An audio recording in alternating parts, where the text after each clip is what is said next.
Muy buenas tardes, saludos cordiales a todas las personas que siguen la transmisión desde la página de Facebook de la carrera de Historia 1 oficial.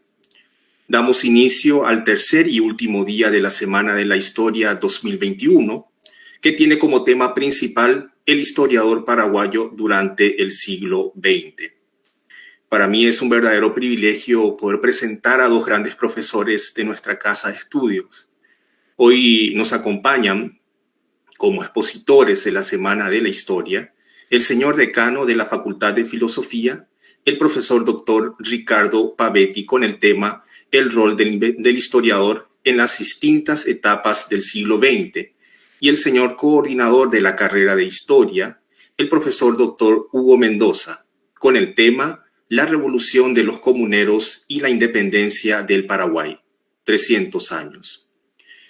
Recuerden que pueden participar del encuentro dejando sus preguntas en el espacio de comentarios del Facebook de la carrera de Historia 1 oficial. La ronda de preguntas y respuestas se realizará tras cada ponencia. También es importante recordar que pueden anotarse para el sorteo de libros. Van a ser sorteados 11 libros, dejando su nombre y apellido y los 3 últimos números de cédula en el comentario de Facebook de la carrera. Los ganadores se anunciarán al término de las ponencias del día.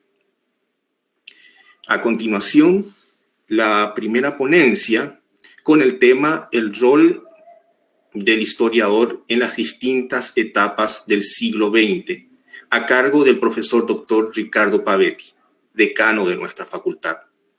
El profesor doctor Ricardo Pavetti es docente e investigador paraguayo, es graduado por la Universidad Nacional de Asunción, doctor en Historia por la Universidad Nacional de Asunción, con la tesis titulada La integración nacional del Paraguay, 1780-1850. Máster en Letras, énfasis en redacción científica por la UNINORTE. Es profesor de Metodología de la Investigación Científica, Teoría de la Historia, Historia de la Cultura Universal y Paraguaya y docente en la Maestría de Historia en la Facultad de Filosofía de la Universidad Nacional de Asunción. Académico de número de la Academia Paraguaya de la Historia desde el 2010. Tiene artículos en revistas especializadas, tanto nacionales como internacionales, entre los que se destacan acerca de un libro de la Biblioteca del Dictador, en el anuario del Instituto de Investigaciones Históricas Dr. Francia, la ocupación de Mato Grosso a través de fuentes paraguayas, en la revista Diálogos, de la Universidad de Maringá, que generó un rico debate con el historiador brasileño Francisco Doratiotto. A continuación, cedo la palabra al señor decano, el profesor doctor Ricardo Pavetti. Muy buenas tardes, señor coordinador de la carrera de Historia de la Facultad de Filosofía, señores del equipo de la conducción de la carrera de Historia que están aquí presentes, joven universitario Miguel Duarte, profesores. Es para mí una satisfacción volver a la Semana de la Historia después de bastante tiempo, ¿verdad? Ahora en la forma virtual. Y el tema que me asignaron no solo quiero respetar así como me señalaron, sino también quiero hacer algunas consideraciones sobre la posición del historiador ante el siglo XX, que sería de cierta actualidad, pero no voy a exagerar en eso. Quisiera comenzar compartiendo con ustedes una aseveración que nos dijera un asambleísta de la Facultad de Medicina ante la Asamblea Universitaria, el doctor Salustiano Adorno. Nos refirió a mí y al doctor Cristaldo, porque esa asamblea duró, para redactar el estatuto, duró más de 1 año y medio, y siempre se reunían a nuestro alrededor gente que ahora, por ejemplo, el doctor Harolin, que ahora está enredado en eso, la publicación de los papeles con Rubiani. Y en una ocasión el doctor Adorno me dijo: para ustedes los historiadores ha de ser difícil escribir historia en Paraguay, porque no tenemos archivos organizados ni bibliotecas decentes. Eso era algo que yo sabía, pero nunca pensé que un médico psiquiatra me lo iba a decir así en forma tan descarnada. Y quisiera también continuar esta introducción refiriendo a una anécdota que yo le escuché decir a un tío mío, hermano mayor de mi padre, que mientras era estudiante de la escuela de farmacia, que dependía entonces de la Facultad de Medicina, no existía Facultad de Química, le escuchó decir a Eusebio Ayala, porque él se ganaba la vida también como preceptor de hijos de políticos y de algunos funcionarios del Estado liberal de la época. Estamos hablando antes del año 30. Eusebio Ayala dijo en esa ronda de amigos, creo que estaban los hermanos Burgos, estaba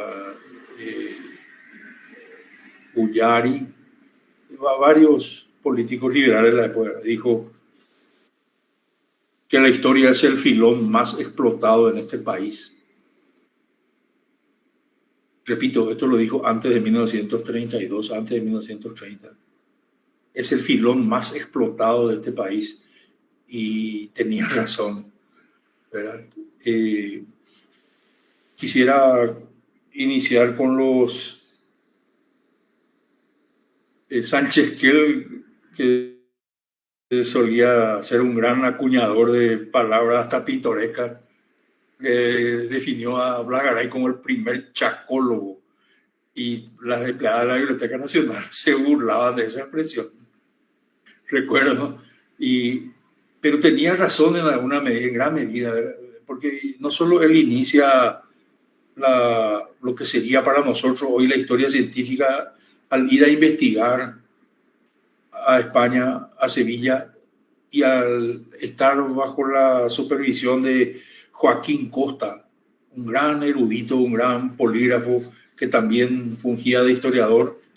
Hay una foto de Garay con Joaquín Costa y un grupo de intelectuales españoles y sudamericanos. Yo la vi eso en la colección del doctor Papuchín Frutos. Entonces, estos historiadores que iniciaron la defensa jurídica o la defensa histórica de los derechos del Paraguay, del Chaco,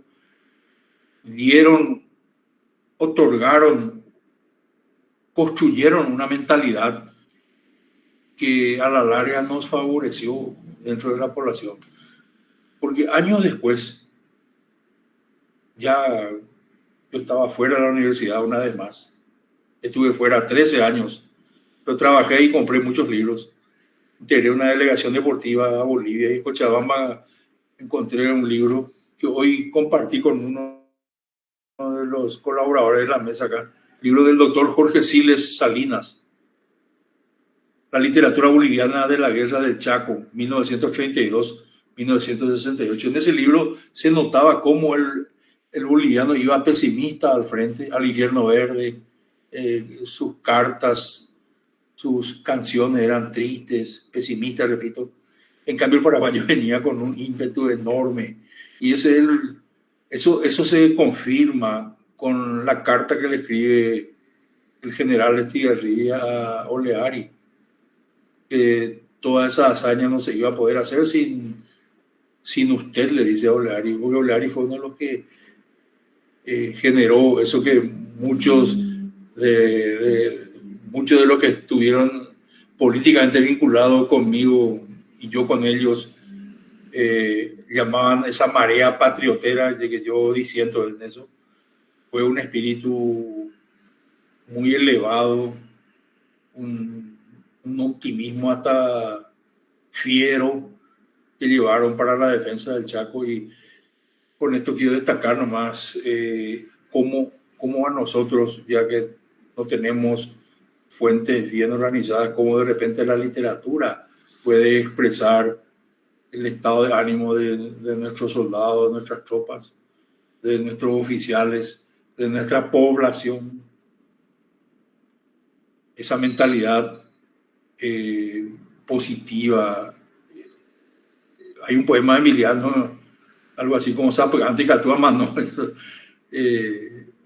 sea, medio que al final nomás podía morir.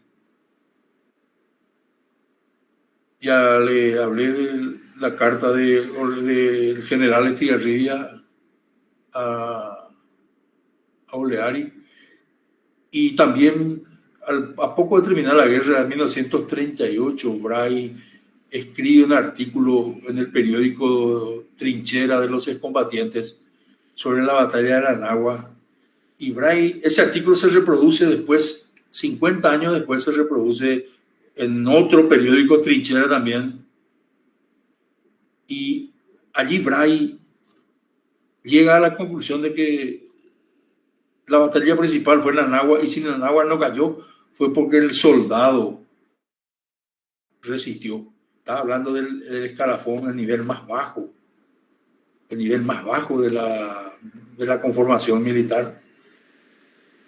Y Bray escribía con un estilo brillante, más literal, igual que el general Eugenio Garay, que era mi padre, pero no sabía si admirar más la prosa del general de Eugenio Garay o su bravura militar o su inteligencia militar, ¿verdad? O sea que la pluma no riñe con la espada, eso se confirma una vez más.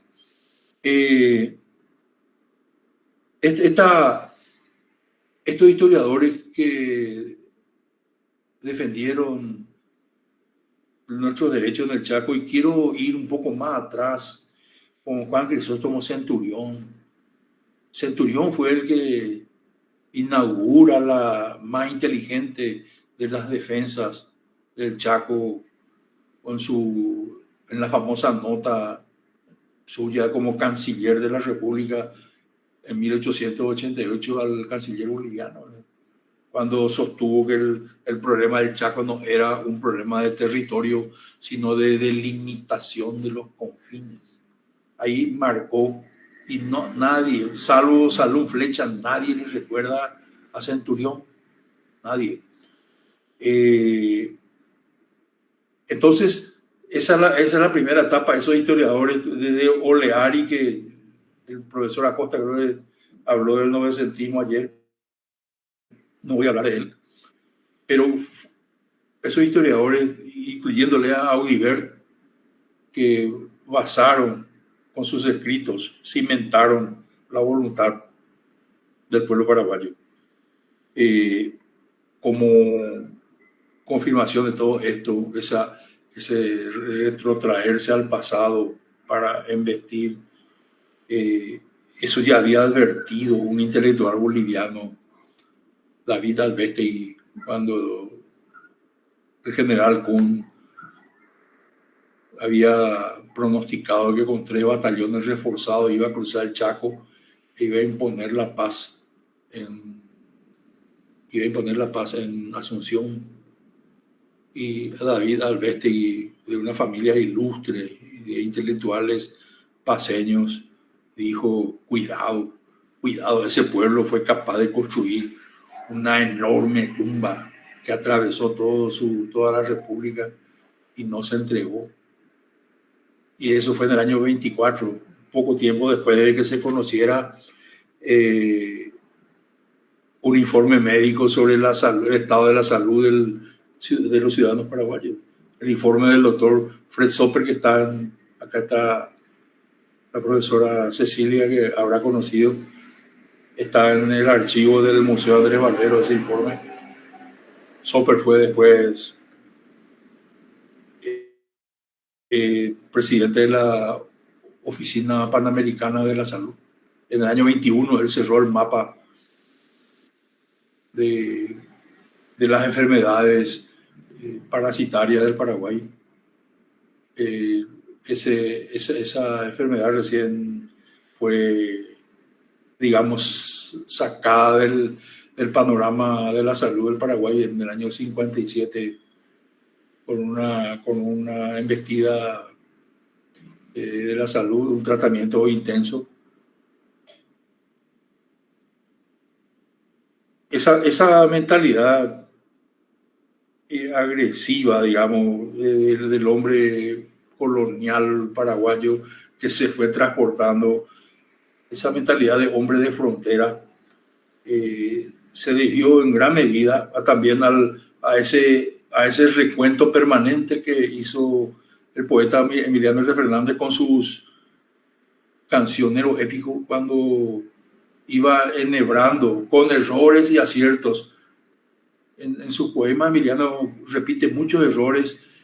Por ejemplo, en su homenaje a Asunción del Paraguay, él habla de Ayolas y no habla de Salazar. ¿Por qué? Porque recién, cuando él estudiaba, el concepto era que Ayola fue el que fundó la ciudad.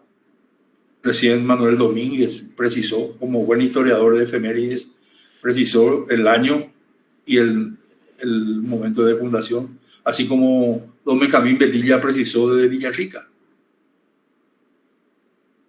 Y después pasamos al comienzo de los años 40. Si bien Natalicio no era un historiador, produjo uno de los textos históricos más importantes para el conocimiento del pasado paraguayo, siendo él tildado de un escritor derechista. Escribió en el prólogo, en la introducción al libro, cartas entre Carlos Gómez y Bartolomé Mitre, creo que el año 41 o 44, y fue el primer intelectual que le aplicó el grado de responsabilidad a Inglaterra sobre la guerra del Paraguay, o la guerra contra el Paraguay, o la guerra de la Triple Alianza. Eso lo dice inclusive Sergio Guerra Vilaboy, que fue muchos años director del Departamento de Historia de la Universidad de La Habana. Le reconoce, siendo Natalicio tildado de derechista. Allí ocurre en el Paraguay, a partir de ese artículo de Natalicio, esa introducción, ocurre un hecho importante. El año 43, siempre le decían a nuestros estudiantes que es un año bisagra de la historia del Paraguay. Ahí se creó lo que hoy es el Banco Central, el guaraní como símbolo, como signo monetario, una serie de arreglos, de hechos fundantes. Se empezó a hacer el presupuesto en guaraní, porque yo no tengo la evidencia, pero todos me decían que se hacía en peso argentino el presupuesto nacional de gasto. Ese año 1943 también implicó el viaje de Higinio Morinho al Brasil, desde un punto ahí del Río Paraguay, fue hasta Bauru y de allí, en un tren especial, y de allí a Río de Janeiro para entrevistarse con Getúlio Vargas. 1943, plena guerra mundial, plena Segunda Guerra. Yo tuve la suerte cuando con Adelina Pucineri viajamos, una de las tantas veces que fuimos a Dourados, me encontré con un ferroviario que me contó que él armó, él supervisó ese viaje, ya era un hombre de 90 años más o menos, en el 2001, y me refirió un montón de datos sobre cómo se procedió en ese viaje de Morelia. Allí surge, ahí se origina se planifica la creación de nuestra facultad de filosofía, de suma importancia para la carrera de historia. Allí también se asignó, creo, el puerto de Santos y después se fue a Paranaguá para la vía de salida, que no sea por el Río de la Plata. O sea, esa coyuntura histórica lo que revela es que había que sacarle al Paraguay de la órbita argentina en plena guerra mundial. En el 44 se crea la Escuela de Humanidades. Allí surgen gente como el don Carlos Pucineri, que él ya no pudo cursar la facultad en el 48, pero sí es egresado, es diplomado por la Escuela de Humanidades, y él tiene una vasta trayectoria histórica, mucha producción de índole histórica, amén de otras cosas ligadas a la historia. Y en el 48 se crea nuestra Facultad de Filosofía, como todos sabemos, y una de las primeras carreras que funciona es historia. Viene un doctor Guy de Holanda, un museólogo, también era abogado. Él trae yo diría, la primera actualización de material moderno para la época. Trae una colección de la revista Anales en francés. Él hace desembocar acá en Asunción, en la pobre capital. Era la única capital en el mundo que no tenía agua corriente. Estábamos llenas de pozos. Trae la polémica famosa entre Américo Castro y Claudio Sánchez Albornoz sobre el origen de España. Como dice en alguna parte, Hugo Rodríguez Alcalá vino a renovar la actividad intelectual, este historiador brasileño que fue nuestro primer coordinador de la carrera de historia y el primer profesor de una materia que no existe porque debería existir, se llamaba Introducción a la Historia. Entonces, la Facultad de Filosofía, la carrera de Historia que funciona con nosotros en la Facultad de Filosofía, si uno hace un estudio sobre los orígenes de la demás, no estamos en los primeros lugares. Creo que la de La Plata me parece que nos adelanta un poco, pero después estamos antes que Córdoba y antes de muchas facultades. La historia era ejercida como entre nosotros por abogados. El derecho es una ciencia histórica y textual al mismo tiempo. Entonces era normal que los abogados desemboquen en la enseñanza de la historia. Justo Pastor Benítez, por ejemplo, tenía muy buena formación en metodología de la historia. Claro, era una metodología positivista, ¿verdad? Él tenía esos libros de Charles Langlois y Charles Señobos sobre metodología, por citar un caso nomás. Un historiador de la mentalidad de antes de los años 30. Guy de Holanda, ya le cité. Hermógenes Rojas Silva fue un buen profesor educado en Montevideo, es combatiente de la guerra, hermano de un mártir, fue un gran profesor. Le echó mucho el acento al aspecto teórico de la historia. La doctora Blanca Rosa Romero de Viola, que rápidamente fue olvidada ella tiene un aporte, pero muy genuino sobre el informe de Pinedo. El informe de Pinedo siempre se estudia de una manera medio simplista, pero ella encontró variables y variantes en ese informe, en los distintos repositorios que ella recorrió. Tiene su aporte teórico en nuestra carrera, sobre todo en los años 80, 90. Ella creo que fallece en el 94. Una gran pérdida. El profesor Alfredo Viola, que si bien centró gran parte de su actividad en la educación secundaria, ha sido un gran investigador para nuestras universidades y entre su producción, ese su libro sobre Ligia Ayala, el que desnuda esa historia de horror que casi no se cuenta de los años 10, 11, 12 hasta el 30 y algo, esos asesinatos, es lo que explica el uso del pañuelo negro en los bailes típicos del Paraguay, que confirma el coronel Sienra, creo que es de Concepción. Creo que fue padre de Miriam Sienra Zavala, la actriz. Que era tan grande la represión que lo del partido del color azul se burlaban del partido, de los afiliados del partido del color punzó, diciéndole están de luto que por eso usan el pañuelo negro. Y fue una estrategia de sobrevivencia y fue una estrategia de identificación, el uso generalizado del pañuelo negro. Viola hizo lo que no pudo hacer, parece, otro periodista que anunció que iba a publicar la matanza en Puerto Sacha y no se concretó nunca, ¿verdad? El doctor Rafael Eladio Velázquez, él sí es el prototipo del intelectual paraguayo que ante nuestra pobreza publicaba folletos.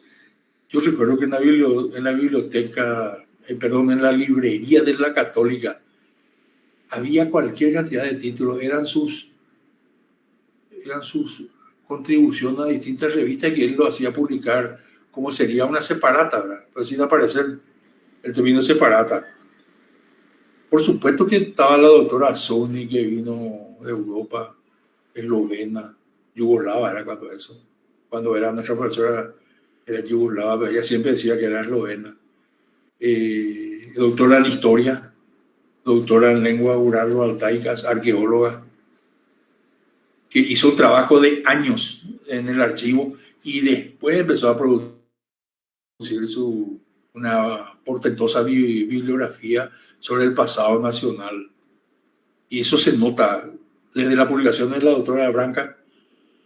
Cambia la conceptualización sobre los aborígenes del Paraguay. Yo le quiero citar también a Luis G. Benítez, por más que sea vilipendiado. Él es licenciado, abogado y licenciado en historia.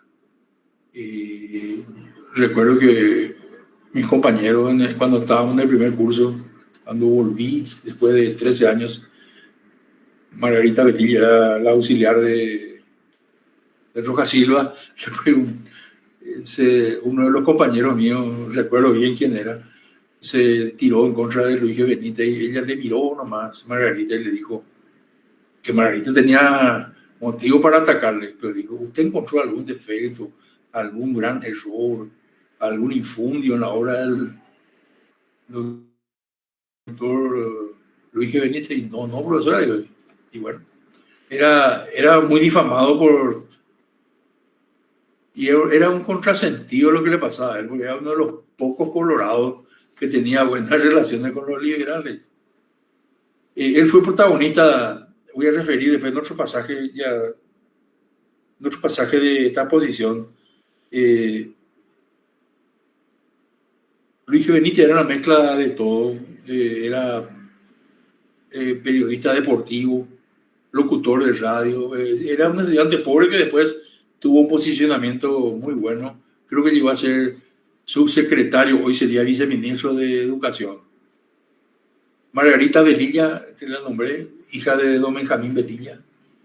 Margarita hizo una enorme contribución con algunos artículos y ella misma, muy sincerota, ella contaba que algunos historiadores sagrados del Paraguay le negaron la palabra cuando ella publicó el 1 de marzo de 1970, en el centenario de ese recuerdo, publicó unos artículos sobre los periódicos en lengua inglesa en el Río de la Plata que sacaban artículos favorables al Paraguay. Y le negaron las palabras. O sea, todas esas pequeñas miserias, y siendo ella de ese mundo del cual salían las críticas. ¿Verdad? Ella integró también ese grupo con Idalia Flores de Zarza del Instituto Femenino de Investigaciones Históricas, cuando todavía la academia no era de nombre, no era Academia para ver la Historia. Margarita es una gran profesora, vive todavía. También quiero mencionar a Alfredo Seifert para enlazar un poco con lo de la guerra. Alfredo recibió es buen historiador, muy bueno, pero recibió una crítica de sus mismos colegas bolivianos, porque Alfredo no hizo entrevista a individuos de la tropa.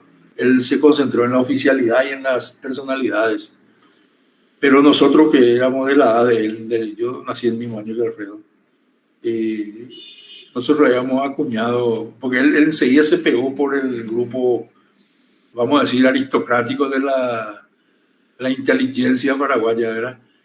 Nosotros, lo que éramos, como diría el diputado Portillo, los comunes, acuñamos una frase en esa época.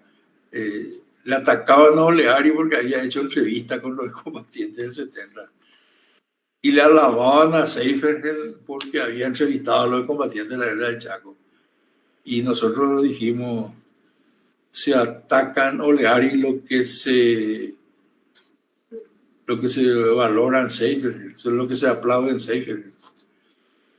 Alfredo hizo una gran contribución con sus entrevistas, sobre todo con las entrevistas político-militares que ahora fueron reeditadas, parece. Hizo un aporte pero grandioso, pero también cometió algunos, yo diría que entró en la vía muerta en ciertos aspectos de nuestra historia. Por ejemplo, eso yo lo escuché decir en una conferencia, cuando le preguntaban cuál fue el peor estadista del Paraguay, y él dijo, sin dudar, dijo que fue el doctor Francia. Así se refirió al fundador de la República. Yo lo conocí bien, compartíamos bien con él, no polemizábamos con él, pero él adoptó esa posición.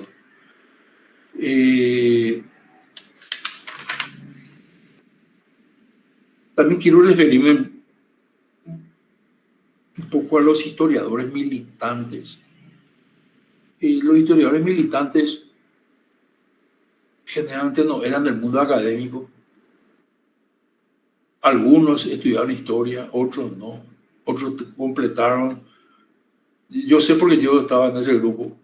El profesor Colmán, por ejemplo, César Colmán Villamayor publicó muchísimo en cartas al director, en muchas revistas juveniles, de esas que aparecían, 2 o 3 números desaparecían,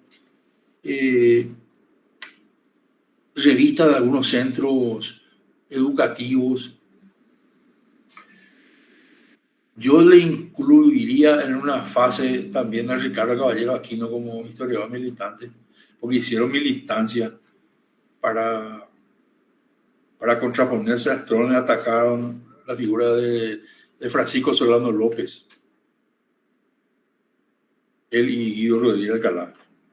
Y también Manuel Pessoa, que era un historiador militante, él tuvo por lo menos el mérito de publicar una obra sobre Decoux y otra obra sobre Taboada, fundadores de los dos partidos.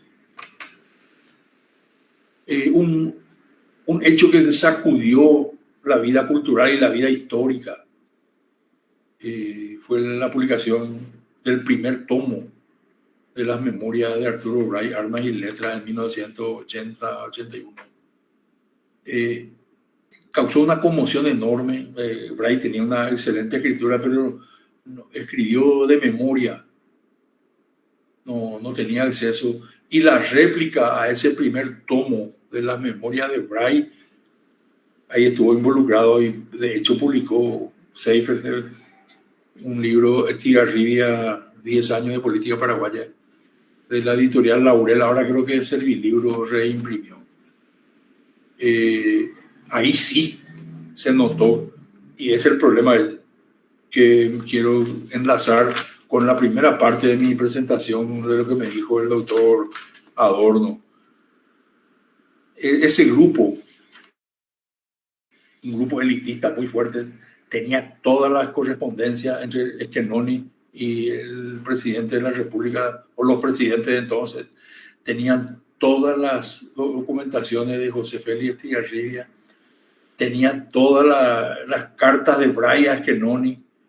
O sea, acá en el Paraguay se privatizó, mucho antes de que venga el señor Guasmosi, se privatizó el conocimiento histórico. Estamos casi al nivel de esos abogados de los años 40, que tenían su propio archivo, su propia biblioteca con los decretos, y por eso ganaban todos los pleitos. Tenían las leyes estaban ocultas. Y este caso del libro de Estigarribia, 10 años de la política, ese fue una de las primeras constataciones que hicimos, que había colegas nuestros que trabajaban y cobraban por escribir. No quiero referirme a otros libros, solamente esto, porque al final el libro tiene su altura, pero se notaba que fue hecho para responder a la memoria de Bray. Bray consiguió lo que nadie consiguió en el Paraguay, que el libro sea protagonista de la vida. Un libro de memoria no es un libro de historia, es un libro de justificación.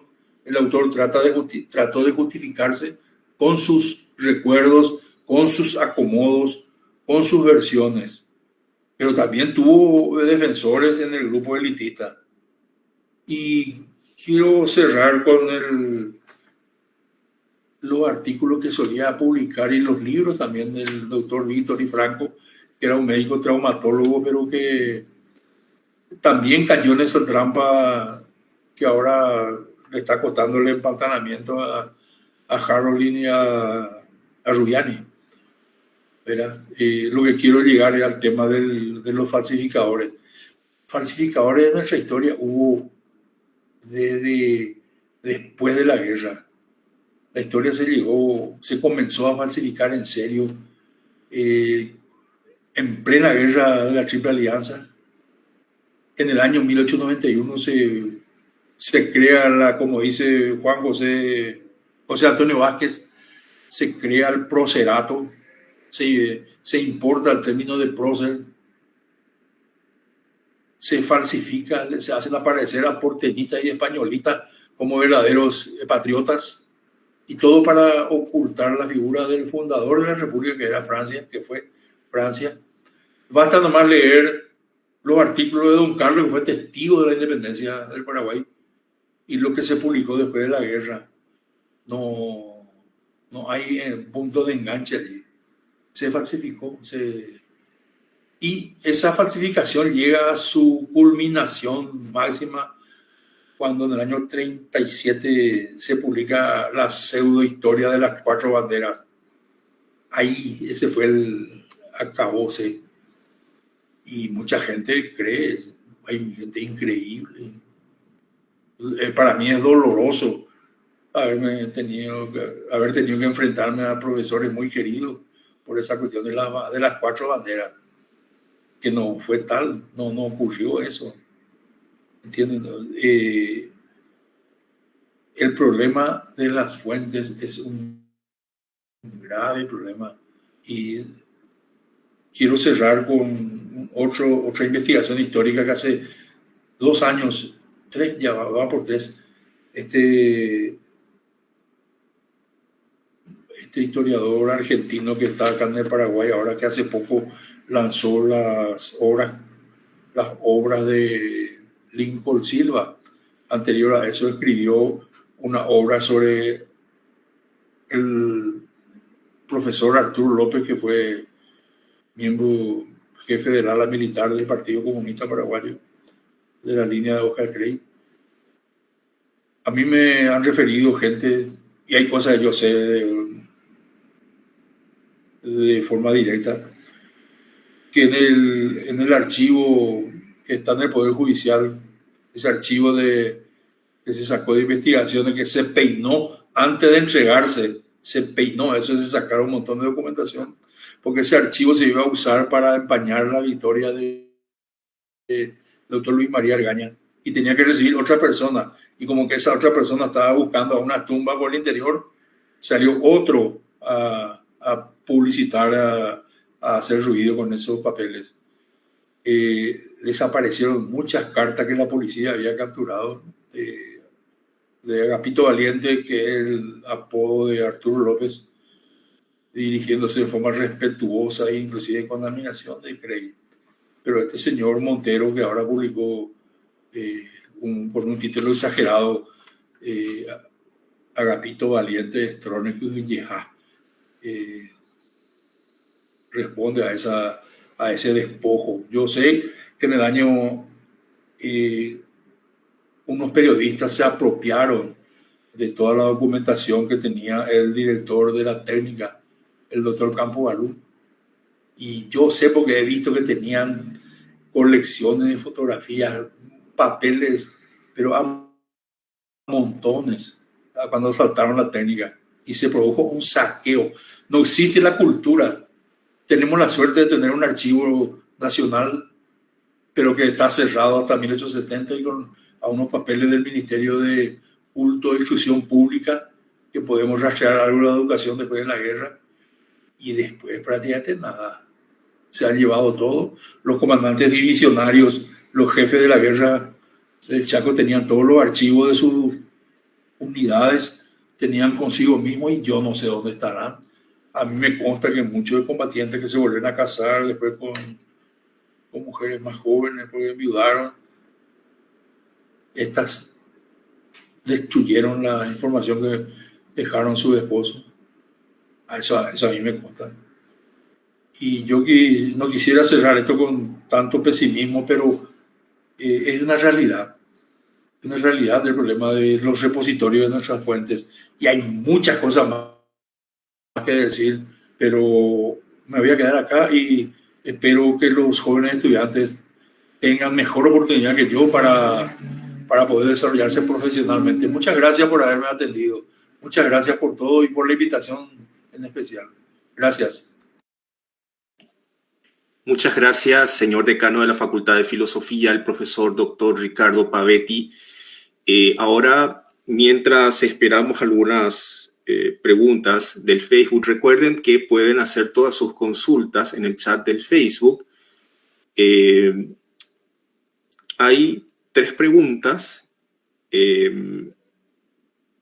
Una de ellas sería, según usted, señor decano, ¿quién es el que más ha aportado en la historiografía paraguaya? ¿Por qué? Es una de las preguntas. La siguiente es, ¿cuál es la formación de los escritores del novecentismo? ¿En qué centraban sus escritos? Y el tercero, ¿qué aspectos de los escritos de la historia se deberían de potenciar más en nuestros tiempos? Recomendación para los estudiantes actuales. La primera pregunta es, según usted, señor decano, ¿quién es el que más ha aportado en la historiografía paraguaya? ¿Por qué? Un poco difícil de responder esa pregunta, porque hay muchos aspectos, ¿verdad? Yo pienso que una obra de historia, yo creo que la historia todavía es una ciencia en construcción en general y en especial en Paraguay. Una obra de historia que no tenga al mismo tiempo un desarrollo en 3 niveles, repito, al mismo tiempo, en el nivel narrativo o discursivo, en el nivel historiográfico y en el nivel conceptual, no, a esta altura, si vamos a producir hoy, no merece llamarse un libro de historia o un escrito de historia. La narratividad, el discurso de la historia es un discurso en primer lugar. No debemos a su teoría y su metodología, ahí está la historiografía, y debemos elevarnos al concepto, a la reflexión. Yo, lastimosamente, no tiene referencia a su libro, ¿verdad? Pues yo sé que ninguno de los textos que este señor que voy a referir incluyó en su libro, todos se encontraron en el archivo. El doctor José Antonio Vázquez, en su libro El doctor Francia, visto y oído por sus contemporáneos, que editó la editorial Paracuarie en 1961, y en el 74-75 editó Eudeva, la editorial de la Universidad de Buenos Aires, con prólogo nada menos que de Jorge Abelardo Ramos. La introducción que hizo Vázquez allí hasta me parece que es más valiosa que el libro.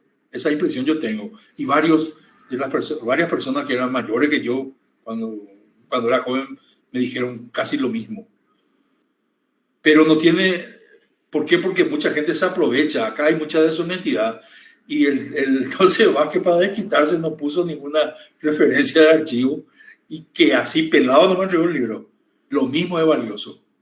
Lo mismo tiene valor. Y mire, está Ramos, que era bueno yo creo que Ramos, pero lo que dijo Ramos, creo que lo confirmó Argaña cuando asumió como canciller interino al caer Stroessner. Uno lee el libro de Ramos sobre el imperio del Brasil y la independencia del Paraguay, y ahí uno saca la conclusión de que el primer país que reconoce la independencia es Brasil. No lo dice así taxativamente, pero al enviar a Brasil un cónsul, ¿verdad? Y Argaña dijo lo mismo cuando Mario Soares Carbonar, que era el embajador, se acercó, le pasó la mano, se hizo sacar una foto con Argaña, y eso ya es el reconocimiento. Según Argaña, Itamaraty se expresa así.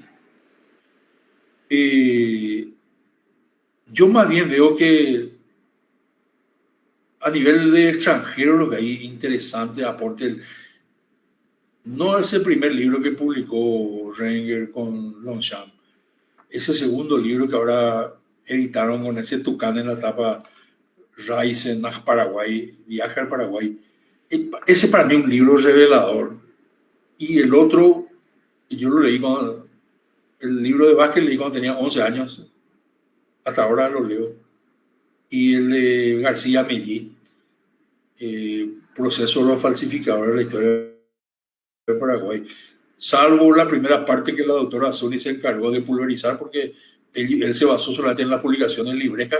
El resto es maravilloso. A pesar de los años, a pesar de que no coincido yo ideológicamente con él es un católico de derecha, pero tiene aportes muy significativos y desnuda. El título lo dice todo. Proceso a los falsificadores de la historia. Era muy odiado por esa intelectualidad paraguaya de corte liberal que teníamos todavía con mucha fuerza hasta el 75. Gracias, profesor. La siguiente pregunta: ¿cuál es la formación de los escritores del novecentismo? ¿En qué centraban sus escritos? Allí había mucha influencia de los simbolistas, de los parnasianos, de los modernistas. Por eso yo me sentí mal la semana anterior cuando yo había hice un acercamiento con gente ligada a letras para rendirle un homenaje a Charles Baudelaire. Baudelaire es su bicentenario. Y Baudelaire es el primer gran poeta de la modernidad actual, vamos a decir. Porque es el poeta de la época en que se extiende la luz eléctrica, el uso doméstico del gas, de esa industria del acero y del cristal que formaron las grandes galerías y los pasajes que también describe Walter Benjamin en su libro, el libro de los pasajes. Acá se obvió la literatura, no, me causó una tristeza, ¿verdad? Yo creo que todos ellos eran helenistas, tenían mucha influencia de la mitología griega, por eso que Oleari usa el centauro, muchos se quieren burlar, pero hay que leer bien nomás lo que significa centauro. Cuidado con a los jóvenes estudiantes, a los jóvenes historiadores, con querer burlarse de los términos que usan los grandes escritores del pasado. Piensen bien antes de reírse, porque posiblemente van a reír de ustedes otros. El uso que hizo Oleari sobre la mitología, el mismo Emiliano R. Fernández, cuando habla de la lira de Homero, aunque Homero no tocaba la lira, ¿verdad? Tocaba un formings, un pequeño instrumento parecido a la lira. El modernismo tardío llega hasta los años 20 acá. O sea que están entre los simbolistas, los modernistas y también esos escritores de la España de fines del siglo XIX, que yo no encuentro ahí un decadentismo, sino más bien una lucha de desgaste contra el Imperio Español, porque también ese imperio fue capaz de crear el primer submarino de ataque moderno y que el proyecto fue torpedeado por unos agentes industriales de dudoso origen, creo que eran rusos con pasaporte turco y al final eran de origen griego y se metían con la hermana o la cuñada de los reyes y liquidaron ese proyecto del submarino de ataque español. Yo creo que la historia se complejiza, no es simple y hay muchas fuerzas interconectadas y el novecentismo tiene mucho de parnasianismo, repito, mucho de simbolismo. Por eso que yo lamento, me hicieron la pregunta y lamento lo de Baudelaire, porque también llegaba hasta acá eso.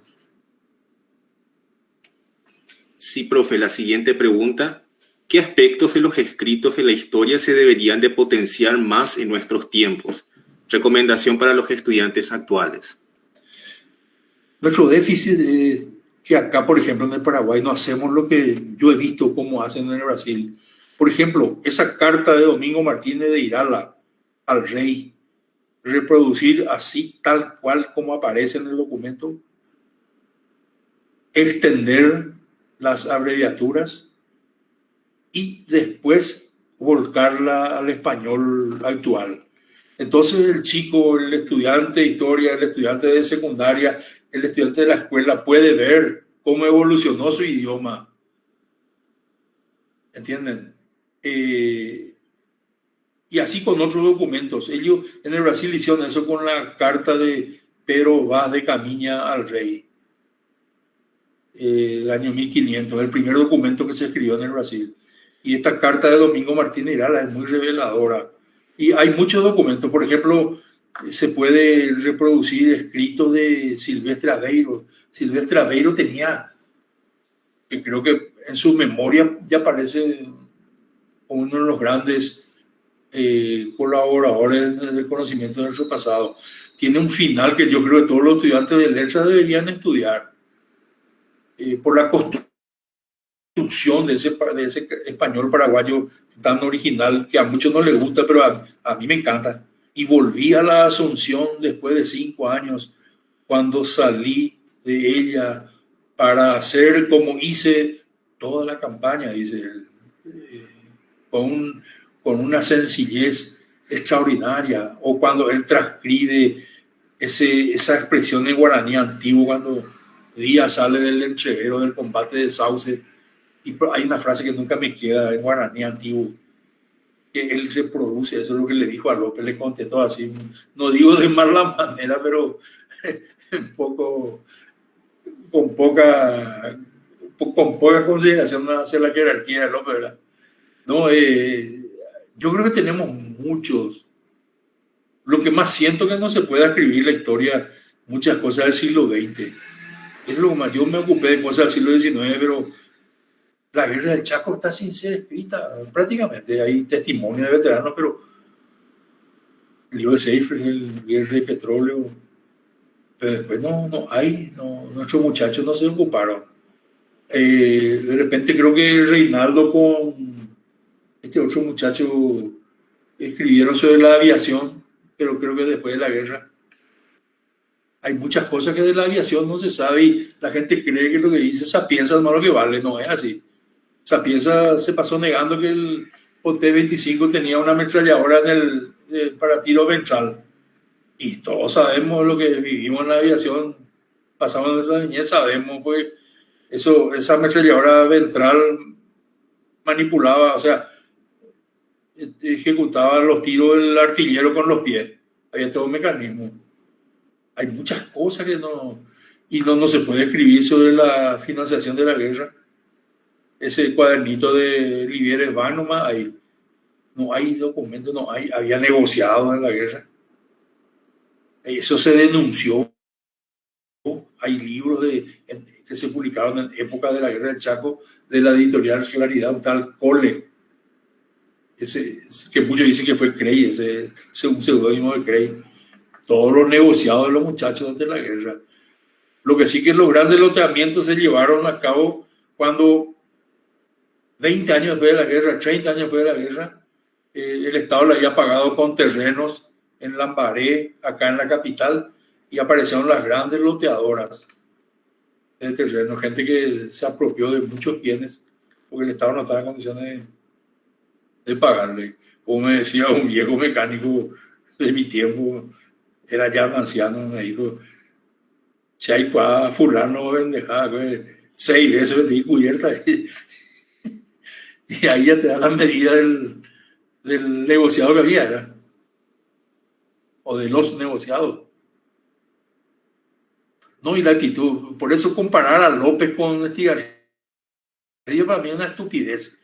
López era jefe de Estado de un país soberano e independiente.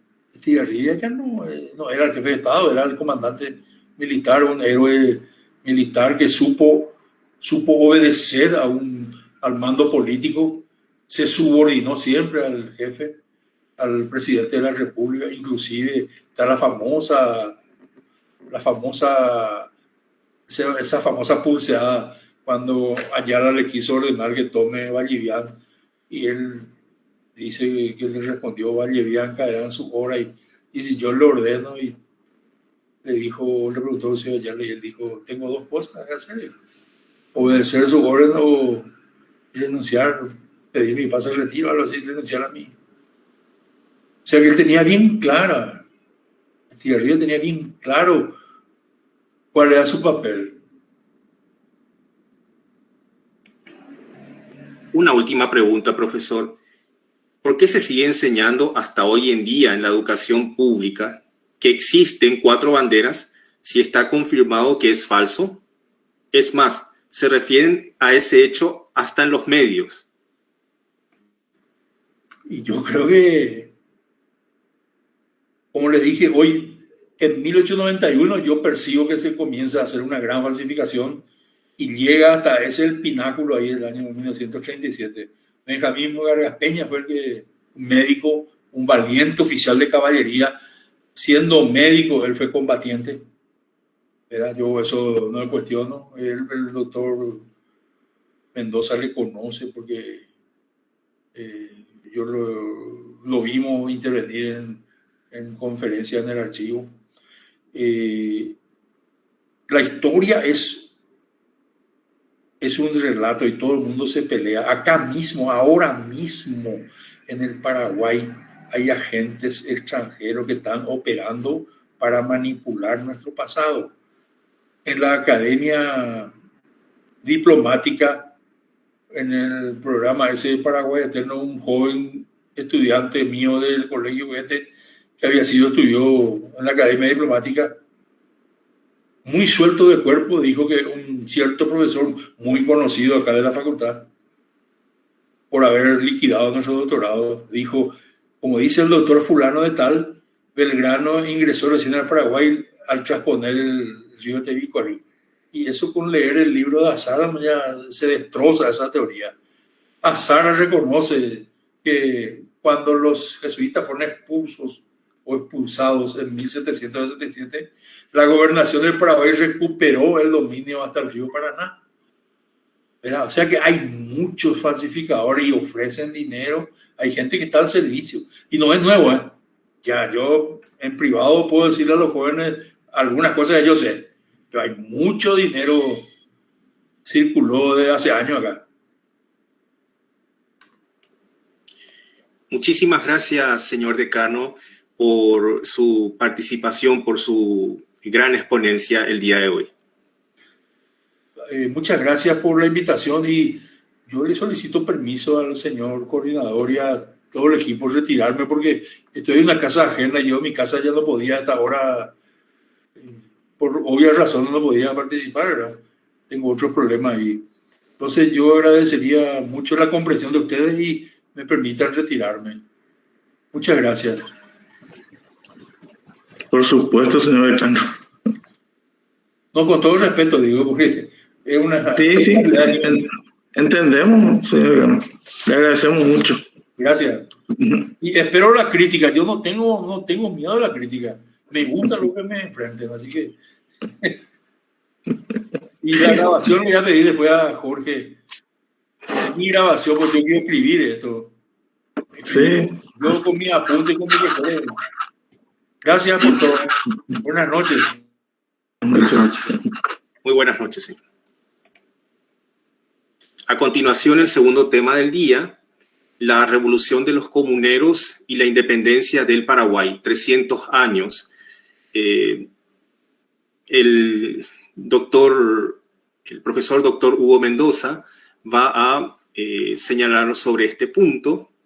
El profesor Hugo Mendoza egresó en 1979 de la Academia Militar Francisco Solano López como subteniente de infantería de la promoción Coronel Luis Caminos, con premio al mejor egresado en táctica general.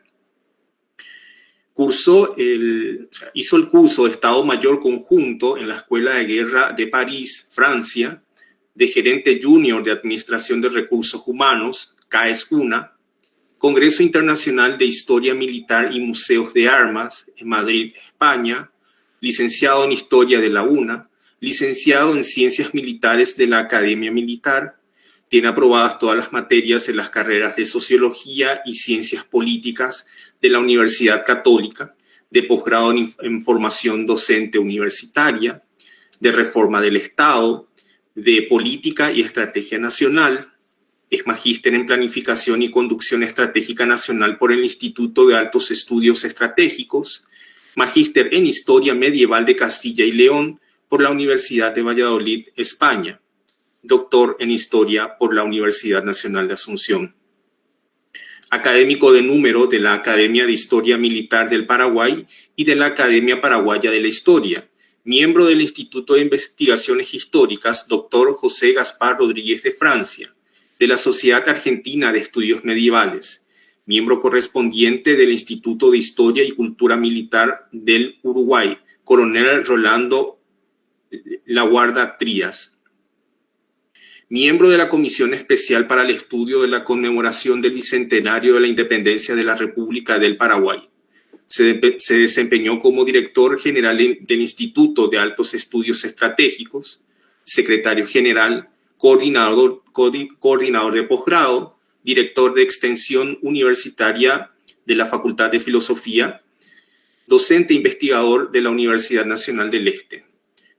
Codirector de la colección Episodios de la Guerra Grande de la editorial El Lector, director académico de la empresa La Polités, asesor ad hoc del Ministerio de Cultura, conferencista en diversos en diversas instituciones civiles y militares, ponente en congresos y encuentros, autor de numerosos libros, artículos de revista y periódicos sobre temas históricos y de defensa a nivel nacional e internacional.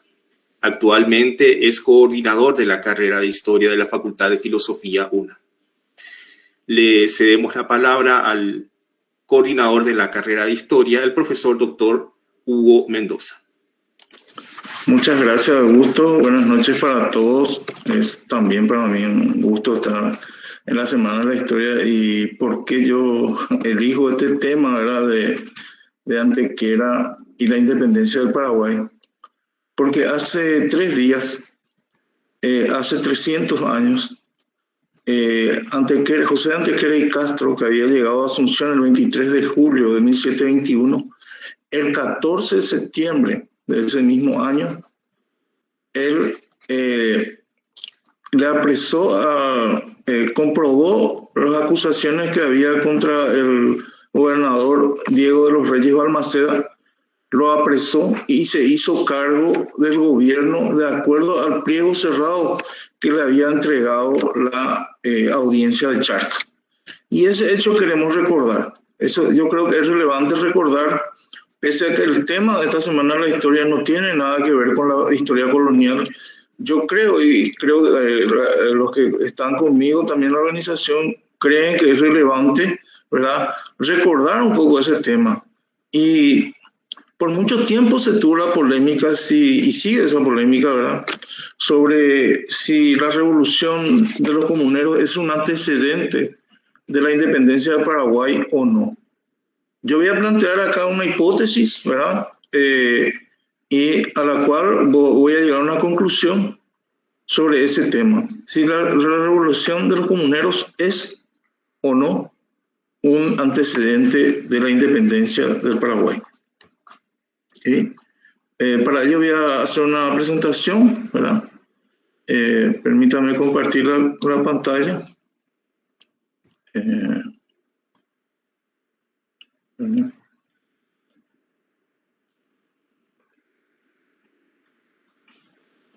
¿Se está viendo? Sí, profesor. Bueno, entonces voy a seguir este sumario, ¿verdad? El preludio, las 2 etapas de la revolución, llamado periodo legalista y periodo radical, y la conclusión.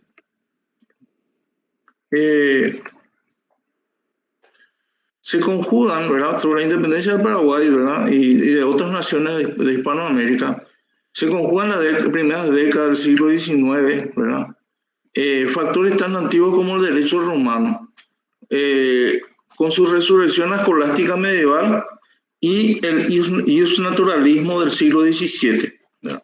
Y para ello hay 3 grandes representantes de esta corriente del derecho natural, que es el iusnaturalismo. Francisco de Vitoria habla, ¿verdad?, la neoescolástica española, habla de la república. La república no se transfiere el poder al príncipe, sino su propia autoridad. Es decir, que la idea de la república no transfiere, es decir, la república significa el pueblo, ¿verdad?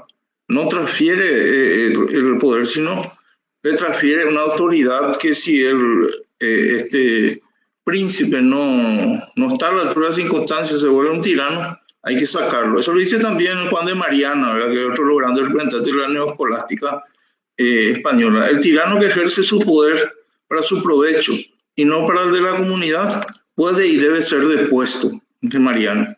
Y por último, Francisco Suárez, que también es uno de los grandes pensadores, la potestad civil está por naturaleza inmediatamente en la comunidad para que pase legítimamente a manos de una persona y que después vuelva al pueblo si esa persona no es digna de ese cargo, es decir, el rey. Acá están los 3 grandes pensadores de la neoescolástica española, ¿verdad?, Francisco de Vitoria, Juan de Mariana y Francisco Suárez.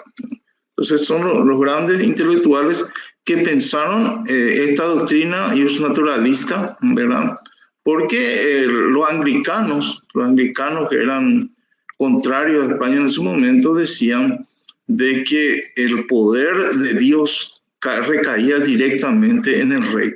Entonces, para contrariar esta tesis anglicana, ellos establecieron que el poder de Dios no recaía en el príncipe, sino recaía en el pueblo, y que el pueblo volvía a poner ese poder en manos de ese príncipe, ¿no?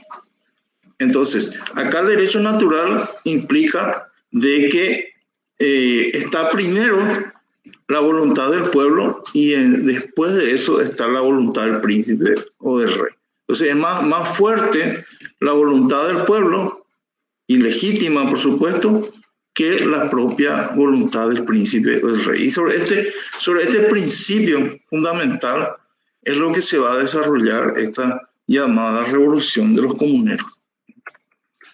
Yo voy a plantear la tesis, ¿verdad?, de José Carlos Chiaramonte, ¿verdad?, que ustedes lo pueden ver ahí.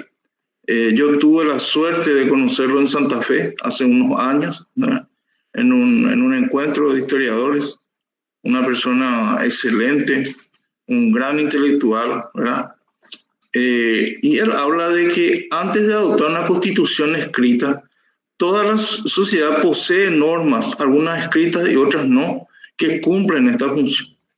Como ustedes ven, por ejemplo, la constitución inglesa no está escrita, está basada en normas consuetudinarias que tienen que ver con las costumbres, ¿verdad?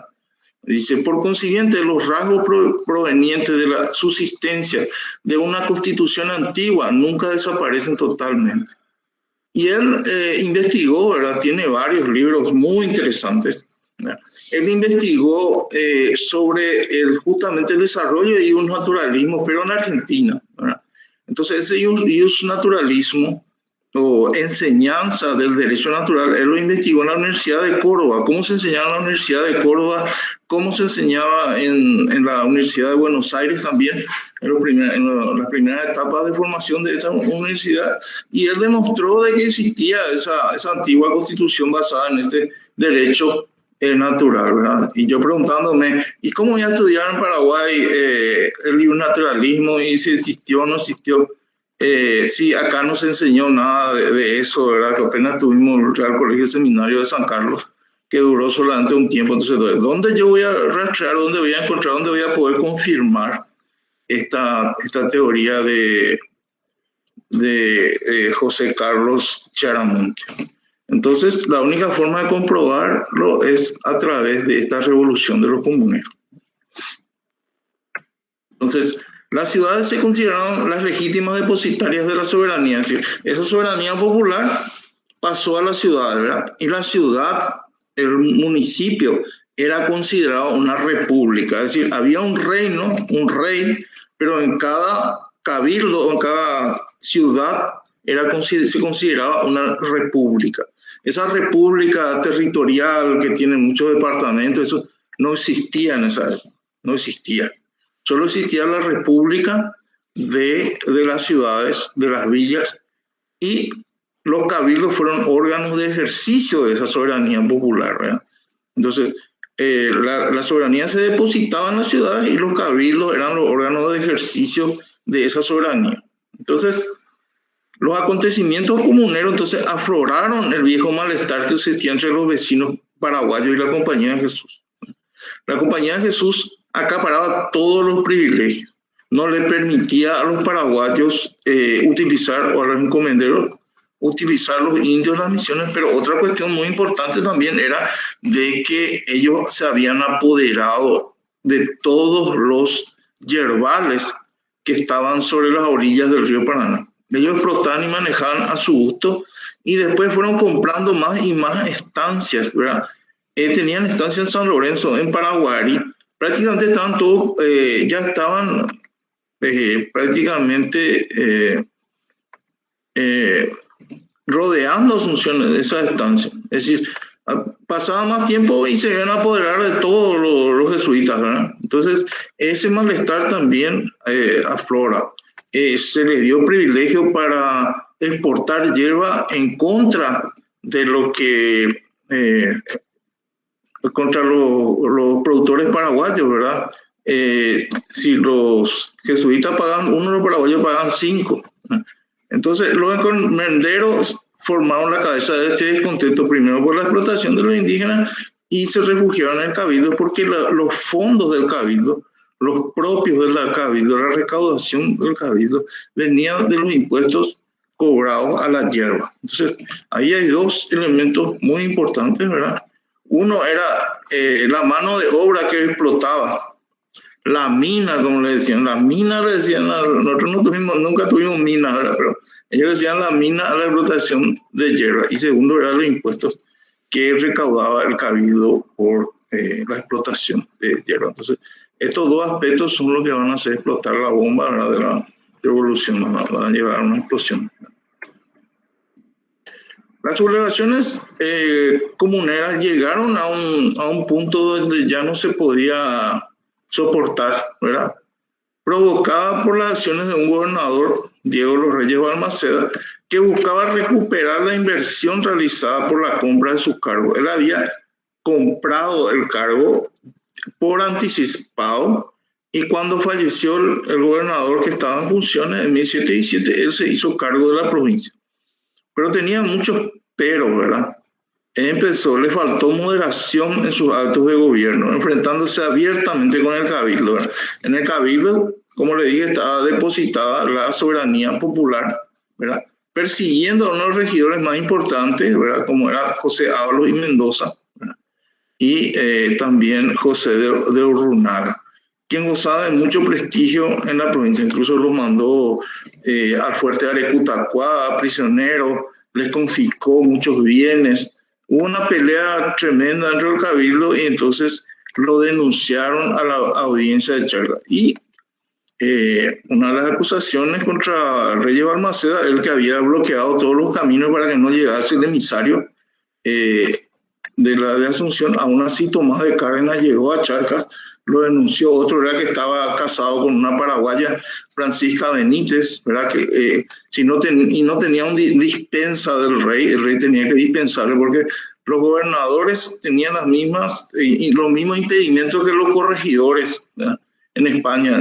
Ellos no podían tener parientes en el lugar, no podían tener negocios en el lugar donde residían, para que no creasen este tipo de problemas, ¿verdad?, para que no surgiesen este tipo de problemas con los vecinos. Él tenía que administrar, controlar de que el cabildo funcione bien, pero este señor era un gran comerciante y era considerado también un comerciante apoyado o adicto a la compañía de Jesús. Peor para él, ¿verdad?, tener todos esos antecedentes. Entonces, la sublevación explota justamente por un gobernador que quiso recuperar lo invertido en la compra del cargo y no haber sido moderado o no haber sabido negociar con los intereses del cabildo. Entonces, inmediatamente estalló la revolución contra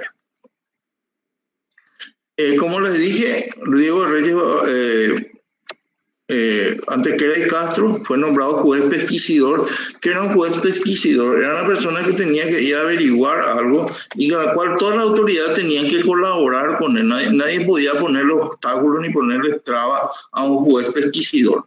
Y él vino, llegó a Asunción el 23 de julio de 1721 y se puso a investigar todo el mes de agosto, y el 14 entonces él comprobó de que todas las acusaciones contra Reyes Balmaceda eran ciertas, lo destituyó, lo apresó y se hizo cargo del gobierno, porque él tenía un pliego cerrado de la audiencia de Charca que él no conocía, pero que dijeron que le dijeron a él que si se comprobaba todas estas acusaciones, que él tenía que abrir ese pliego, y al abrir ese pliego encontró que él era nombrado gobernador del Paraguay, pero no interino, ¿verdad?, porque un gobernador efectivo tenía que ser confirmado por el rey.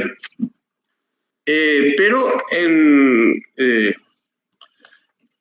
virrey no aceptó esto. Fray Diego de Morcillo no aceptó esta decisión del cabildo, ¿verdad?, porque fue apoyado. El cabildo podía haberle rechazado también Antequera si quería, pero fue aceptada la nominación, el nombramiento fue aceptado por el cabildo, y entonces vino una expedición punitiva al mando de Baltasar García Ros, ¿verdad?, y fue derrotada en la batalla del Tebicuaro el 25 de agosto de 1724 ante fuerzas que eran el doble que los comuneros paraguayos, ¿verdad?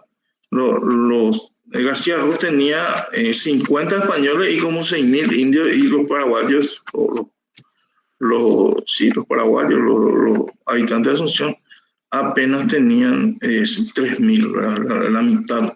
Aún así lo derrotaron de manera contundente, ¿no? Antequera medió para que no hubiese un saqueo en las misiones, trató de calmarle a la gente de Asunción, ¿verdad? Y posteriormente murió antes de esta batalla murió uno de sus grandes apoyos, que era Ábalos y Mendoza. Falleció unos días antes de esta batalla. Y volvió otra expedición, ya esta vez al mando del gobernador de Buenos Aires, ¿verdad? El mariscal de campo Bruno Mauricio de Zavala. Y el cabildo le negó el apoyo a Antequera. Entonces Antequera decidió volver a Charcas, ¿verdad? Partió rumbo a Lima para justificar, ¿verdad? En realidad él quería ir a Charcas, ¿verdad? Pasó por Córdoba y por Charcas, ¿verdad? Acompañado de varios de sus partidarios más leales, ¿verdad? Los cuales tuvieron la misma suerte que él, porque todos fueron ejecutados en Lima, ¿verdad? Y en la capital virreinal se hizo el proceso, se envió otro juez pesquisidor, Ángeles y Gortaris, que era teniente gobernador de Tucumán, vino, ¿verdad?, a hablar con el obispo Palos, ¿verdad?, que era un ferviente españolista y que enviaba información distorsionada de lo que había ocurrido acá. Y él vino a comprobar que no era cierto. Ángeles y Gortari tuvo un momento de lucidez y él contradijo todo eso. Pero ese informe de Ángeles y Gortari fue el principal instrumento que utilizó mucho tiempo después el rey Carlos III para expulsar a los jesuitas de sus dominios de América. Pero en ese momento no le sirvió a Antequera y Castro, que fue... Él mismo llevó adelante, porque era un doctor, ¿verdad?, doctor en teología y leyes, que él llevó su defensa, pero aún así el marqués de Castelfuerte, que era ya representante del centralismo borbónico, no podía permitir de que este fuese un juicio justo y que fuese liberado el reo, que era Antequera y Castro. Y se dictó su sentencia el 3 de julio y mientras lo llevaban para ejecutar, se sublevó el pueblo de Lima, pidió para que lo perdonasen de que no era culpable, ¿verdad? Pero aún así su propia escolta lo ejecutó antes de llegar al cadalso por miedo a que pudiese ser liberado. Aún así, la sentencia de muerte se cumplió, pero ya con un cadáver, el 5 de julio de 1731. Mientras se sustanciaba en Lima el proceso, llegó a Asunción Fernando de Mompos y Sayas, ¿verdad?, a fines de julio de 1730. Este Mompos de Sayas él lo había conocido antes, que era en la prisión de la corte donde estaba, ¿verdad? Ahí ellos conversaron y les dijo antes que era que fuera a Asunción para tomar contacto con sus partidarios, ¿verdad? Mompos se fue por tierra, cruzó por Chile la cordillera y a lomo de caballo llegó a Asunción justamente a fines del mes de julio de 1730. A partir de ahí empezó a predicar en las calles, las plazas, que el poder de común era más poderoso que el mismo rey, ¿no? Que este poder era mucho más poderoso que el mismo rey, ¿no? Hablando del naturalismo o el derecho natural, ¿verdad? Que era un primer derecho que no había sido creado por el hombre. Eso era la definición de lo que sería el derecho natural, y que en manos del común estaba admitir la ley o el gobernador le gustase, porque si el común no quería, podía justamente resistir y dejar de obedecer. Entonces, el poder del común, la soberanía del común era incluso superior al poder real o a sus representantes, ¿verdad? Y eso quedó plasmado dentro de la memoria colectiva de los paraguayos, ¿no? Quedó eso plasmado. Y lo primero que hicieron fue, en 1730, no aceptar al gobierno de Ignacio Soroeta, ¿verdad? El pueblo no lo admite ni intima salir de la provincia. Esa ya es la aplicación de toda esta prédica que había hecho Mompo, ¿verdad? Pero aquí ya entramos en el periodo radical en el cual en un primer momento eran los encomenderos los que dominaban el cabildo. En este periodo radical ya fueron sacados todos y fueron reemplazados por las clases populares, por las clases intermedias, por las milicias, ¿verdad? Hubo una asamblea en Ñuguazú de las milicias y ellos decidieron venir a plantarse dentro del cabildo, ¿verdad? Se acamparon cerca del cabildo, ¿verdad? Ustedes conocen el local del cabildo, no era ese local, pero era el sitio del cabildo, en la costanera de Asunción. Y ahí iban a imponer bajo amenaza de las armas, iban a imponer los miembros del cabildo, los que iban a gobernar el cabildo. Ellos cambiaron todos los miembros del cabildo con sus partidarios. Hubo una pelea también con el cabildo eclesiástico que empezó a comulgarle a los que no estaban en la tesitura de la defensa del rey, ¿verdad? Y aún así ellos continuaron. Ahora, Rafael Eladio Velázquez dice y afirma en sus libros, ustedes lo pueden verificar, Historia Cultural del Paraguay, de que la llamada junta de gobierno o que nombró presidente del Paraguay es falso. Este Vareiro, ¿verdad? Había sido nombrado como alcalde, nada más, ¿verdad? Del cabildo. Nunca recibió el título de presidente del gobierno ni se formó una junta de gobierno, porque muchos historiadores, la historiografía paraguaya, muchos historiadores afirman la existencia de esa junta. Pero yo más bien creo, ¿verdad?, con la capacidad de Rafael Eladio Velázquez como historiador, de que él está diciendo la verdad, porque presenta los documentos de que no existió tal junta de gobierno. Lo que sí, este Vareiro se vendió, se pasó al lado realista y lo hizo apresar a Mompos. Y Mompos fue enviado a Buenos Aires, prisionero, y logró escapar. Los propios revolucionarios comuneros paraguayos lo ayudaron a escapar al Brasil, donde él murió en San Pablo, vivió en San Pablo y murió como comerciante de San Pablo. Pero Mompo fue vamos a decir, el que inicia este periodo radical donde ya hay un hecho grave, ¿verdad? La derrota y muerte del gobernador Agustín Calderón de Ruilova en Guayaquil el 15 de septiembre de 1733. Acá ya es más fuerte la radicalización. Ahora ya no solamente rechazan al gobernador, sino lo matan, ¿verdad? Le quitan la vida al gobernador. Entonces, más y más se radicaliza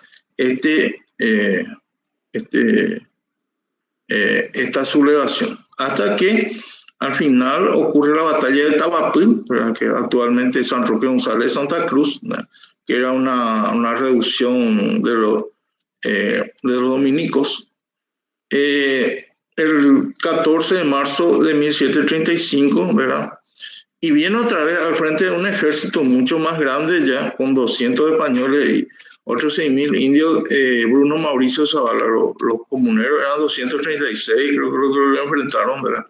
Estaban muy divididos también por la radicalización, porque muchos les dieron la espalda, pero eran de la clase popular, era la gente que estaba taponada. Ese era el verdadero común, ¿verdad? Esos eran los verdaderos comuneros, porque eran gente que querían ascender, querían participar del poder, y la clase más alta de encomenderos, ¿verdad?, los llamados beneméritos, los que decían que eran descendientes directos de los conquistadores de la expedición de Mendoza y primeros conquistadores del Río de la Plata no le dejaban ascender a los cargos de cabildo. Y cuando hay este caso de una revolución, se le abre las puertas a esta gente que quiere ascender al poder. Entonces hay una brutal represión de Bruno Mauricio Zavala. Los ejecutan a muchos comuneros, otros fueron enviados de por vida a prestar servicio en Chile, en fuertes de Chile, pues Chile estaba en guerra todavía con los indígenas. La Capitanía General de Chile continuó en guerra contra los indígenas prácticamente hasta después de su independencia, ¿verdad? Entonces, a muchos son enviados, creo que uno solo fue enviado por 2 años a Curuguaté, ¿verdad? Los otros fueron enviados todos a Chile, ¿verdad? Prácticamente de por vida, pero huyeron todos por el camino porque fueron ayudados por los comuneros de Corrientes, porque en ese momento también surge un movimiento comunero en Corrientes. Y ahí se nota de que los correntinos respetaban mucho a Asunción, porque Asunción era su madre. Y siempre hemos tenido esas buenas relaciones con nuestros hermanos correntinos hasta la guerra contra la alianza. Ahí se creó todo un aparato para que el Paraguay y Corrientes nunca se volviesen a reconciliar. Hay una serie de estatuas de las sufrientes, no sé qué, correntinas que fueron llevadas por López y todo eso, era toda una mitología para tratar de negar esta hermandad que siempre hubo con Paraguay y Corrientes, que son los mismos porque fueron fundados, son gente que habla guaraní, tienen nuestras mismas costumbres, ¿verdad? Entonces, eso artificialmente se trató de separar y dividirnos, ¿verdad? Con ellos, pero ellos son nuestros hermanos, ¿verdad? Debemos de considerarlos como nuestros hermanos, los correntinos, porque ellos ayudaron mucho al Paraguay. Incluso hubo correntinos que lucharon toda la guerra al lado del Mariscal López y llegaron con él hasta Cerro Corá. Entonces, todas esas cuestiones se tapan, se esconden, ¿verdad? Y que están dentro de la historia. Bueno, entonces, como castigo, ¿verdad? Se había alzado contra la autoridad colonial. Zavala también derogó la Real Cédula del 12 de septiembre de 1537, que era el privilegio que defendía el cabildo, la posibilidad de elegir a sus propios gobernantes, ¿verdad? Teniendo en cuenta esto que yo les conté sobre el naturalismo, el derecho natural que el pueblo soberano tenía sobre las otras autoridades, ¿verdad?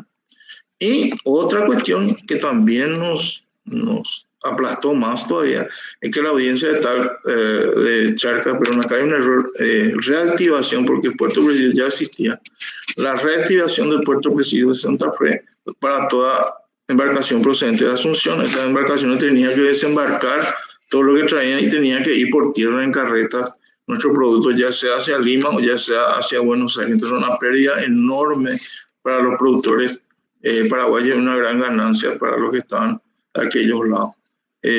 Entonces, todo este castigo, ¿verdad? Brutal fue el castigo, como dije, a muchos se le cortó la cabeza y la cabeza fue enviada a Guayabití, se le cortó las manos y se fue enviada también a Guayabití, o se exhibió eso en forma pública. Los castigos fueron brutales, fueron muertos y descuartizados por orden Zavala, ¿verdad? Como se prohibieron las juntas, ¿verdad? Se prohibieron las juntas, se prohibió Zavala prohibió pronunciar la palabra comunero y todos los documentos se destruyeron o se trataron de destruir estos documentos, ¿verdad? Pero esto sobrevivió y la prueba es la poesía, ¿verdad? La prueba de estos hechos, ¿verdad? Estaba en la poesía, ¿verdad? Que sobrevivió, ¿verdad?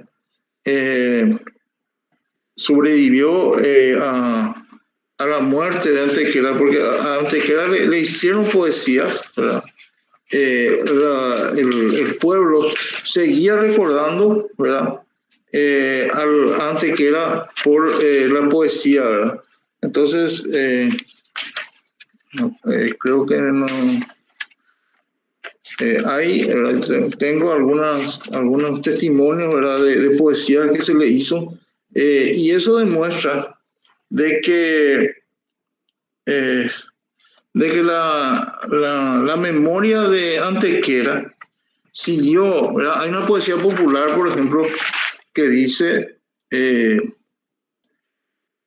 realmente popular, ¿verdad? Dice: huyendo con mi caballo, pasé por una tranquera y allí puso este letrero: viva José de Antequera. A la puerta de mi casa tengo una losa frontera con un letrero que dice: viva José de Antequera. Esto demuestra de que las ideas de Antequera se mantuvieron en la memoria popular. Hay otro titulado La muerte de Antequera, en 1781 se escribió: en tanto que tú reposas entre pálidas cenizas y no obstante feliz pisas las mansiones luminosas, abrázate a las gozosas llamas del sacro zafir, donde astro has de lucir, oh Antequera, coronado, puesto que has alcanzado reinar después de morir. Entonces, esto demuestra de que la idea, el conocimiento de Antequera se mantuvo en la memoria popular. Estos son algunos ejemplos, ¿verdad? Conclusión, para terminar, concluyo con esto. La doctrina comunera constituyó un marco legal para los habitantes del Paraguay dispuestos a defender sus derechos y rechazar las órdenes injustas del superior gobierno, amparándose en el derecho natural, con el cual todas las disposiciones del gobierno debían contemplar los intereses de la mayoría y parecer justas y equitativas a los gobernados. Entonces, y esto es lo que demuestra esta tesis, ¿verdad? En la segunda carta al obispo Palos, Antequera le dice: el pueblo transfirió sus facultades al príncipe, pero no se privó de derecho a hacerlo alguna vez, y más cuando el mandato del príncipe no procediese. Si el mandato del príncipe no procede, el pueblo recupera esa soberanía, ¿verdad? Y la nota del 20 de julio de 1811 hay que ver también de que se le atribuye a Francia, y Francia estaba formado en la escolástica española de la Universidad de Córdoba, ¿verdad? Dice una parte, ¿verdad? Es interesante leer esta nota: abolida o deshecha la representación del poder supremo, es decir, el príncipe, ¿verdad? Recae en toda la nación. Cada pueblo se considera entonces partícipe del atributo de la soberanía, y aún los ministros públicos han menester su consentimiento para el ejercicio de sus facultades. Es decir, el príncipe o el mandatario en este caso tiene que tener en cuenta la voluntad popular, ¿no? Y el único soberano es el rey, cuya falta hace que la soberanía retrovierta al pueblo americano, ¿verdad? Entonces, esta soberanía perdida por el rey en la época de la independencia, en 1811, porque estaba preso en Francia, ¿verdad? Fernando VII, vuelve al pueblo paraguayo. El pueblo paraguayo decidirá por voluntad propia qué gobierno quiere, ¿verdad? La revolución de los comuneros en el Paraguay, según esta propia definición de Antequera, no fue sino la aplicación de la suprema ley, que es lo que el pueblo ha decidido en último lugar, aún contradiciendo la voluntad real. Entonces, esta idea del iusnaturalismo, donde no existía, ¿cómo le voy a decir? Donde no existió una universidad, donde no se enseñó esto, quedó encapsulado en la memoria popular y subsistió hasta la independencia. Y por eso yo considero de que esta revolución es una causa principal de la independencia de Paraguay. Con eso termino y agradezco este espacio, y también a todos nuestros colaboradores que lo están haciendo posible. Profesor Augusto. Muchísimas gracias, profesor Hugo Mendoza. Muy interesante la ponencia. Tengo un par de preguntas. La primera dice: ¿cómo puede ser considerada la revolución comunera?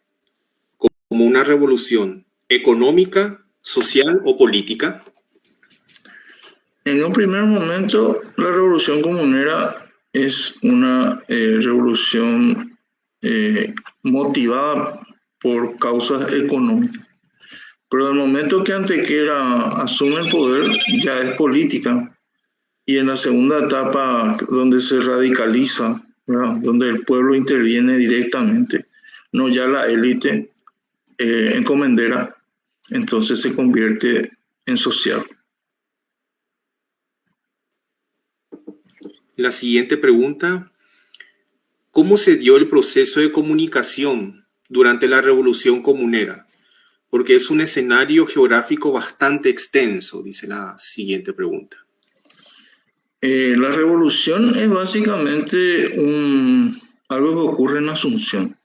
Son los encomenderos de Asunción los que llevan a cabo y encabezan esta revolución. Tiene también adhesiones de pueblos interiores, pero por ejemplo, durante la batalla del Tebicuari, que ocurrió en 1724, las milicias de Villarrica se pasan al lado jesuítico. No combaten con los paraguayos, se pasan al lado jesuítico porque ellos tenían buenos negocios con la hierba, con las misiones jesuíticas. Entonces ellos no consideraban acorde a sus intereses apoyar esta revolución comunera. Profesor Hugo Mendoza, muchísimas gracias por su gran ponencia. Gracias. Bueno, a continuación vamos a dar la lista de ganadores de los libros.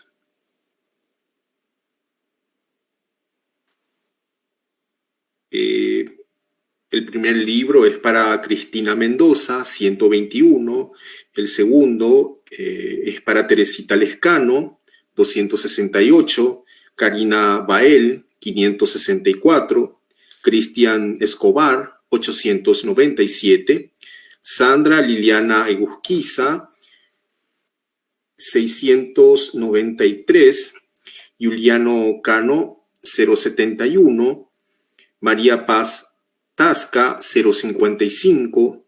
Araceli Machuca Cardoso, 080. Mayra Jiménez, 214. Albino Rodríguez Maciel, 603. Y Ruth Martínez, 075. Todos estos libros pueden ser retirados de la coordinación de la carrera de Historia en la Facultad de Filosofía, Comandante Gamarra y Gobernador Irala en el horario de 15 a 20-30 horas, presentando, por supuesto, su documento, su cédula de identidad. También aprovechamos la ocasión para agradecer el apoyo de Servilibro, el Museo Etnográfico Andrés Barbero y la Academia Paraguaya de la Historia por los materiales bibliográficos que justamente sorteamos. Una síntesis general de la Semana de la Historia. Recordemos que en el primer día, el miércoles 15 de septiembre, que tuvo como eje la historia de la mujer paraguaya en el siglo XX, tuvo como expositoras a la profesora Eva Diana Chaparro con el título, con el tema de el papel de la mujer en el contexto social y cultural de la primera mitad del siglo. La profesora doctora Marimonte con el tema Serafina Dávalos, hito en el proceso de transformación de la mujer. El día 2, el jueves, ayer, el novecentismo paraguayo, con las exposiciones del profesor doctor Pedro Caballero, con el tema contexto sociocultural del novecentismo, y el vicedecano de la facultad, el profesor doctor Gustavo Acosta, las características y representantes del pensamiento novecentista. También tuvimos la exposición de la experiencia de la magíster Rosana Vera como becaria de la Universidad de Valladolid en España. Y el día hoy, el último día de la Semana de la Historia, que tuvo como eje principal el historiador paraguayo durante el siglo XX, tuvo como expositores al señor decano de la Facultad de Filosofía, el profesor doctor Ricardo Pavetti, con el tema el rol del historiador en las distintas etapas del siglo XX, y la Revolución de los Comuneros y la Independencia del Paraguay, 300 años, que tuvo como expositor al profesor doctor Hugo Mendoza.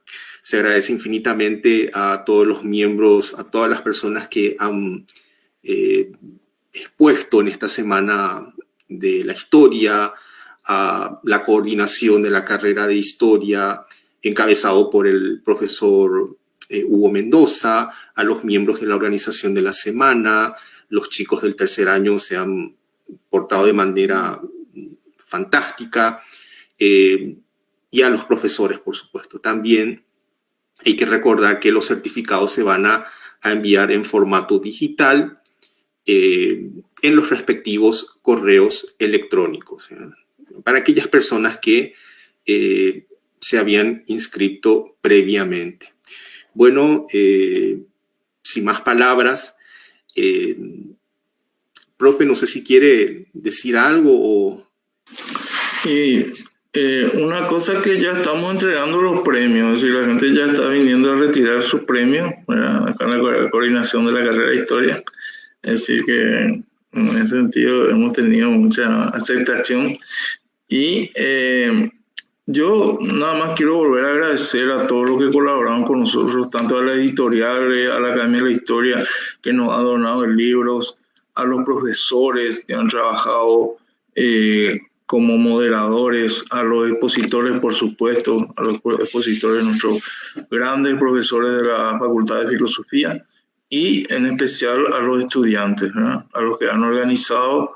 Es una tarea muy difícil llevar adelante todo esto con tanta brillantez, con tanto éxito, y también a todos los alumnos de la carrera de historia que ayudaron también compartiendo de todas las formas, ¿verdad? Y al público en general le quiero decir de que la carrera de historia está abierta para todos, de que acá pueden, si quieren seguir una carrera de historia, son 4 años que tienen que cursar, más presentar una tesina.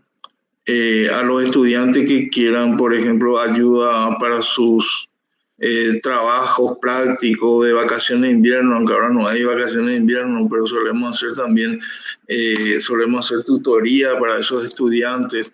Es decir, estamos abiertos, no queremos que, como dije en un comienzo, que el conocimiento se quede encapsulado acá en la facultad. La Semana de la Historia, justamente la idea es que traspase los muros, que el conocimiento que se acumula acá traspase los muros de esta facultad. Y este medio de la transmisión online es fantástico para llegar a la mayor cantidad de gente posible. Así que estamos abiertos. De nuevo, mi agradecimiento a todo, al profesor Augusto también, excelente trabajo hizo hoy. Y será hasta el próximo año con otra nueva Semana de la Historia. Muchas gracias. Muy buenas noches, saludos cordiales, excelente resto de jornada. Hasta cualquier momento.